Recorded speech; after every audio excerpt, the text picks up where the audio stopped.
My mum had been a drug addict my entire life. When I was younger, she constantly had people coming and going, and it seemed that a majority of the time, these people were shady fuckers. What did I expect? I thought I'd share one experience that still bothers me quite a bit. I was about 12 years old at the time. I was sitting on the couch watching Drake and Josh, I think it was, when there came a knock at the door. My mum wasn't home at the time, so I decided to turn the TV off and remain quiet. "Eloy, you home?" It was a man. "I just wanted to drop something off. Eloy?" I stayed quiet. "Eloy, open the damn door. I'm not going to hurt you." At this point, I was scared. Even as a 12-year-old, when someone says they're not going to hurt you, there's generally something they did in the past that would prompt them to reassure someone of that, right? He started rattling the door handle. "I swear to God, I will break this damn door. You've been ignoring my calls, my texts. You cannot run from me." He began pounding and kicking at the door. I ran to the bathroom because it was the only door with a lock and hid in the bathtub with the curtain drawn. I decided to take my bath gun and put a little water in it as well as a bit of shampoo. At that point, I heard what sounded like splitting wood and then footsteps in my living room. I heard him go from room to room, all the while yelling, "Eloy, you can't ignore me now, you bitch." Finally, he came to the bathroom door and tried the handle.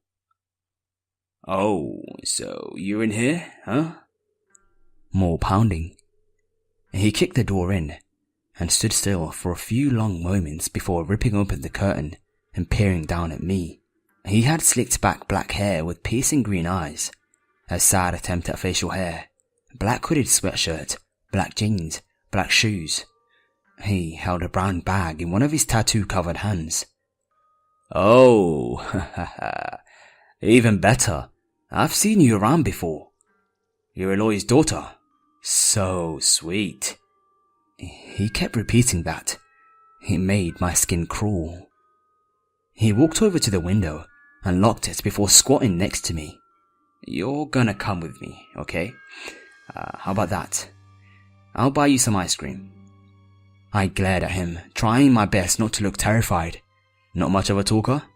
Your mother could learn something from you." He reached his hand out and rested it on my shoulder. In one quick motion, I pulled my squirt gun from under my leg and began spraying him in his face. He didn't register it at first, but quickly began wiping his eyes. "What the fuck is this? What the fuck?" I hurled my body at him, causing him to fall back and hit his head on the toilet. I grabbed the brown bag and ran from the bathroom out into the hallway and down the stairs. I then caught my mum on the entrance steps and pulled her to the other direction. "What's going on? You're making me drop things." I remembered a head of lettuce rolling away. She quickly caught on that something was terribly wrong and ran with me to my aunt's house. After catching my breath, I described the man and what he did. She quickly recognized him as a man named Tony, whom she owed a lot of money to. I then realized I was holding the brown paper bag that the man had and gave it to my mum. She found a gun inside. He had showed up to kill my mother. This happened about 3 years ago. I was attending the university in a nice small town in California. I lived just a couple of blocks away from campus. It was about a 10-minute walk, so I never bothered trying to find parking and just walked. I had a math class that ran from 6 to 9 at night on Tuesdays and Thursdays. I generally have no issues walking home even in the dark. I'm 6'3", around 200 pounds. I have a big red beard and I believe people are usually more afraid of me than I am of them. I should note that I am a total pansy and were anyone to attack me, I'd probably end up in the fetal position crying. About a week ago, before this particular night, the school sent out an email to all the students. There have been several instances of girls being stalked and, in a couple cases, attacked or taken by a group of 3 or 4 men in a black 4-door car. They warned us to walk in groups and not to stay out late. The attacks were all after dark. I remember reading the email and feeling horrible for the girls who had been attacked, but I also didn't pay it much mind as I didn't quite fit the attackers' criteria. While people had been able to count the number of assailants and describe the car, nobody ever got a license plate number. It was a very cold Thursday night. I'd worn my large hooded jacket to keep warm on the walk. We had a test that day, which meant we'd get to leave class early. Our teacher would usually spend about 20 minutes going over stuff, then give us the test. After we finished and turned it in, we were allowed to leave. So, instead of all 30 or so people leaving class at once, we were all spread out in our departures. I was probably the 10th person also to finish the test, and I started on my walk back home. I threw on my big jacket and put the hood on. I love this jacket because it's incredibly warm and makes me look more bear-like. One of the people who finished the test before me was this fairly petite girl. We had sat next to each other several times, but I'm pretty socially awkward and had never spoken to her. She was walking about 30 yards ahead of me. It was around 8 PM and dark out. She was staring at her phone as she walked along. We'd been walking for a couple of minutes when I started noticing something that made me feel a bit off. There weren't streetlights along this stretch of road, so it was pretty dark. I could have sworn I saw something moving in the streets, but I wasn't sure. I began to pay closer attention, and after a few seconds, I realized there was a car moving slowly behind this girl. It was a black car, and they didn't have their lights on. It was almost impossible to see them. I immediately recalled the email I received the previous week about the attackers. Small girl, alone at night, black car. Holy shit. I sped up to start catching up with her. The car pulled closer as well. I called out to the girl. She stopped and turned around to look at me. As she turned, the car doors opened. I grabbed my phone and turned on my flashlight app. 3 men jumped out of the car and started running at her. I started yelling at them, and she started running away from me. They were about to catch her and I was sprinting at them. I am 100% sure 3 dudes would absolutely kick my ass. I'm sure 1 dude would. I had no idea what was going to happen if I caught up to them in time. I started shouting everything I could think of at the time, and then I deepened my voice to sound more intimidating. I puffed up my bear jacket to look as big as I could. I remembered that nobody had been able to get the plate numbers, so I shined my light at the car. I then started shouting out the license plate info at them. This freaked the attackers out. 2 of them ran back into the car. 1 guy turned to me and looked like he was going to come at me, but one of the guys in the car told him not to because I was too big. They flipped their lights on and sped off. I reached out to the girl to make sure she was okay. I shined my light on her to make sure she hadn't been cut or anything. She was crying and shaking. At this point, a couple of other people had finished their test and seen the encounter. Another guy from class and I walked the girl to her dorm. She even made us walk her to her door on the 3rd floor, even though access to the building required a car. We called the police and told them about the encounter. I had memorized the plate number on the car as I had shouted it at the guys a couple of times. A month or so later, they found the car. Inside were some knives, duct tape, mace, and rope. They caught 2 guys outright, and we're trying to get them to out the others involved. Every Tuesday and Thursday, even after the police caught the guys, I would walk the girl to her dorm after class, and then head home. It was one of the scariest moments of my life. I thought for a while that I was going to either watch this girl get kidnapped, or be brutally murdered trying to stop it. When I was young, my mother and I took the bus a lot because she didn't have a car. This incident happened during that stretch of time, more specifically when I was around age 5 or 6. We were at the closest bus stop to my house, which is situated right next to a fairly large tree. I remember it being a pretty nice afternoon, bright and breezy, and my mum was reading one of her paperback novels while I inspected the trunk of the tree for small lizards. I was really into animals back then, and I loved pretending I was tracking down dangerous critters like Steve Irwin. My search was proving to be kind of fruitless though, since I was making a lot of noise by stomping around, and I'm sure any lizards nearby had heard me and were already well hidden from the grasp of my chubby little hands. Nevertheless, I kept up the hunt, and eventually, forgetting that I was supposed to stay within my mother's line of sight, went around to the other side of the tree to look. The bench Mum was sitting on was now out of view, and she likewise wouldn't have been able to see me if she looked up. She was quite absorbed into her book, however, and thus wouldn't be aware of what was going on until it was almost too late. As I scrabbled about on my hands and knees in the grass by the tree, I heard light footsteps coming up a ways behind me, and turned around to see a man making his way towards me. I don't remember much about how he looked, but I know he seemed very tall. The way the sun was facing placed most of his frame in the shadow of the tree, which gives my recollection of him a vaguely surreal quality. At the time though, he was just a man who was looking at me. He greeted me warmly as I stared up at him and asked me what I was doing outside all alone. I guess he hadn't seen my mother because of the tree and thought I was unsupervised. I'd always been a shy child, particularly around adults, so I didn't respond, choosing to continue looking at him. I was a little wary, but he didn't seem like a threat, and it was the middle of the afternoon. He seemed to take my silence as a confirmation of his assumption, because he followed up his previous question by telling me he was taking a walk, and started to tell me that I should join him to get some ice cream. He didn't wait for me to answer this time, but continued a gentle stream of words, saying he liked my dress and wanted to be my friend. As he was speaking, I noticed that he was slowly stepping closer and closer to me. I was beyond mere awareness at this point, and my mind was sliding towards something more akin to alarm. But I didn't know if I'd be able to run away from him before he could reach me. My family had always warned me not to go anywhere with strangers, and the serious concern in their faces when they told me had made me certain that following an unknown person was a very scary bad thing, even if I wasn't old enough to understand why at the time. When the man was within an arm's length of me, he reached out his hand and brushed the tips of his fingers against my shoulder. I will never forget that moment, how my bubble of personal space had been pressed inward and then pierced. Whatever spell of silence I had been under was immediately broken, and I screamed as loud as I could, twisting violently away from his hand.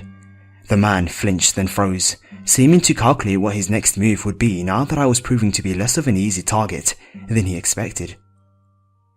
His decision was made for him when my mum, jolted out of her reading by my cry, appeared from around the other side of the tree and spotted us.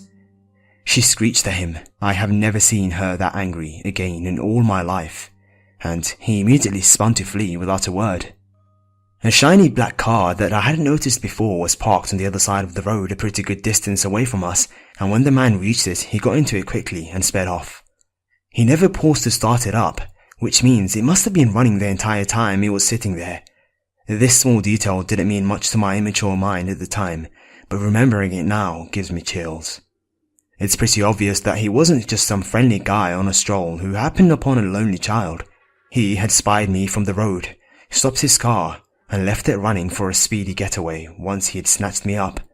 I can only imagine where he truly would have taken me if I hadn't alerted my mum, or put up a fight. Several years ago, I was working in retail as an assistant manager at a very popular men's and women's clothing store in a large upscale shopping mall. Most of the time, I had opening shifts and I came in very early to open the store alone, or occasionally with one of the sales associates.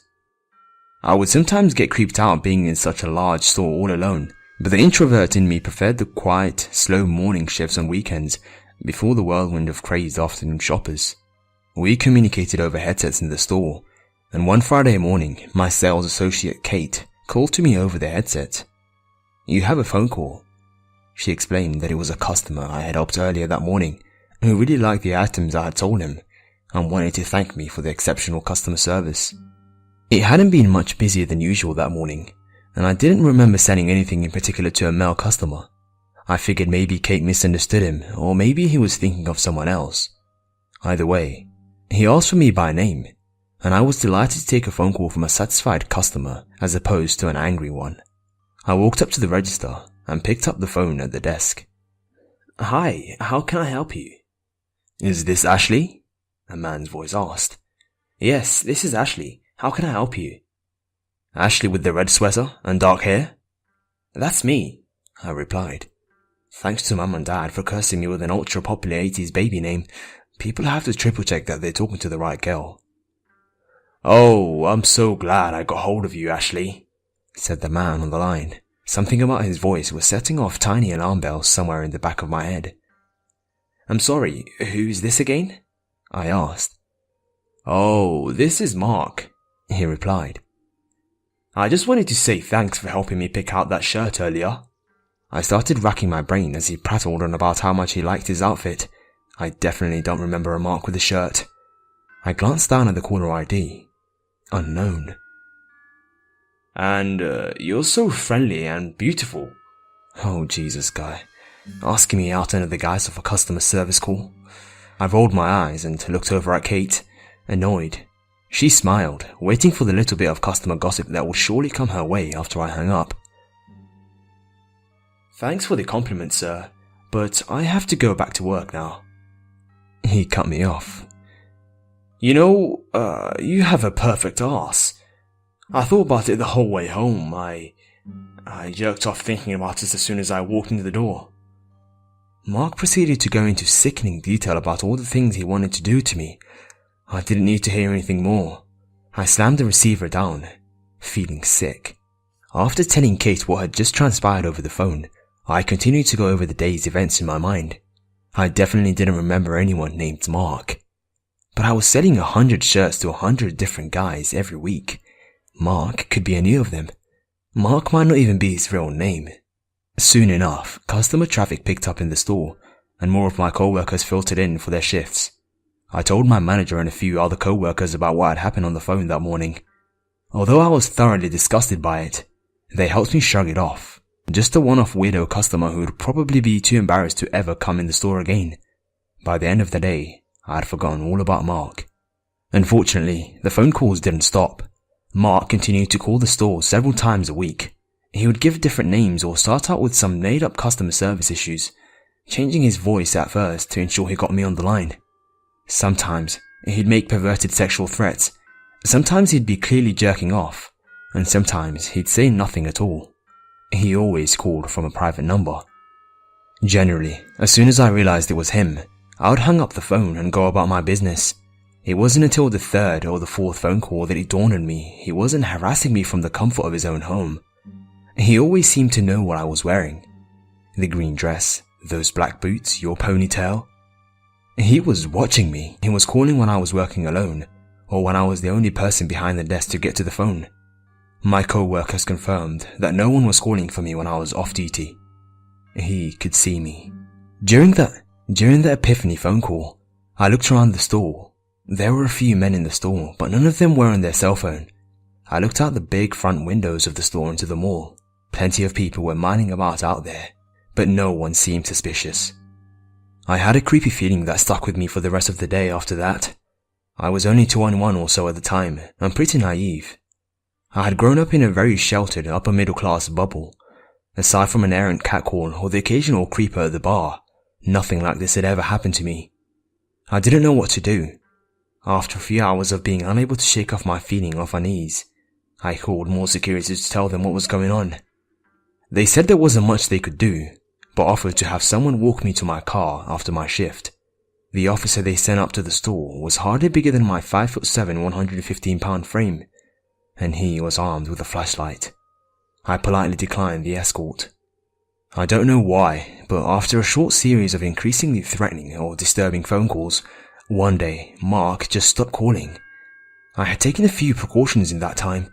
I made sure I scheduled a male co-worker to open the store with me, and always walked to my car with another person at the end of the day. I don't know what happened to Mark. Maybe he found a different target. Maybe he dropped dead.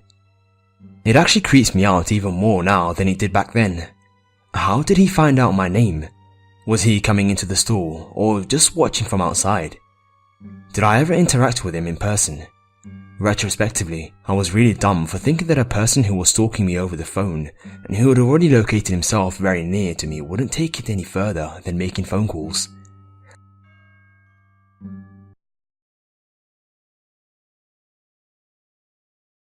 At the time, so I decided to turn the TV off and remain quiet. Eloy? You home? It was a man. I just wanted to drop something off. Eloy? I stayed quiet. Eloy, open the damn door. I'm not going to hurt you. At this point, I was scared. Even as a 12-year-old, when someone says they're not going to hurt you, there's generally something they did in the past. I heard what sounded like splitting wood, and then footsteps in my living room. I heard him go from room to room, all the while yelling, Eloy, you can't ignore me now, you bitch. Finally, he came to the bathroom door and tried the handle. Oh, so you're in here, huh? More pounding. He kicked the door in and stood still for a few long moments before ripping open the curtain and peering down at me. He had slicked back black hair with piercing green eyes, a sad attempt at facial hair, black hooded sweatshirt, black jeans, black shoes. He held a brown bag in one of his tattoo-covered hands. Oh, even better. I've seen you around before. You're Eloy's daughter. So sweet. He kept repeating that. It made my skin crawl. He walked over that would prompt them to reassure someone of that, right? He started rattling the door handle. I swear to God, I'll break this damn door. You've been ignoring my calls, my texts. You cannot run from me. He began pounding and kicking at the door. I ran to the bathroom because it was the only door with a lock and hid in the bathtub with the curtain drawn. I decided to take my bath gun and put a little water in it as well as a bit of shampoo. At that point, my mum had been a drug addict my entire life. When I was younger, she constantly had people coming and going, and it seemed that a majority of the time, these people were shady fuckers. What did I expect? I thought I'd share one experience that still bothers me quite a bit. I was about 12 years old at the time. I was sitting on the couch watching Drake and Josh, I think it was, when there came a knock at the door. My mum wasn't home.